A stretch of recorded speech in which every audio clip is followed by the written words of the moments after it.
Tamil Nadu assembly ఎన్నికల్లో ప్రముఖ సినీ నటుడు విజయ్ పార్టీ ఏదైతే టీవీకే పార్టీ ఉందో అనూహ్య విజయం తర్వాత ఇప్పుడు ఏపీలో ఉన్నటువంటి జనసేన పార్టీ శ్రేణుల్లో ఒక అంతర్మదనం అయితే మొదలైంది. ఆ రాష్ట్రంలో విజయ్కు ఉన్నటువంటి సినీ గ్లామర్ ఇక్కడ ఏపీలో కూడా పవన్ కళ్యాణ్ గారికి ఉంది. మరి టీవీకే పార్టీ తమిళనాడులో అంత ప్రభావం చూపించినప్పుడు మరి ఏపీలో ఎందుకు ఆ ప్రభావం చూపించలేకపోయారు పవన్ కళ్యాణ్ అనేది ఇప్పుడు జరుగుతున్నటువంటి చర్చ అన్నమాట.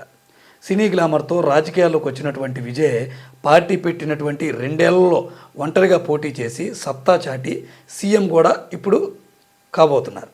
పార్టీ పెట్టి మరి 12 ఏళ్ళైనా పవన్ కళ్యాణ్ గారు ఇంకా పొత్తులు జపమే చేస్తున్నారు. ఇప్పుడు ఇదే ప్రశ్న జనసేన నేతల్లో శ్రేణుల్లో నెలకొంటూ వస్తోంది. తెలుగుదేశం పార్టీకి ఊడిగం చేయాల్సినటువంటి దుస్థితి మనకెందుకని చెప్పి జనసేన నేతలు తమలో తామే అనుకుంటున్నారన్నమాట.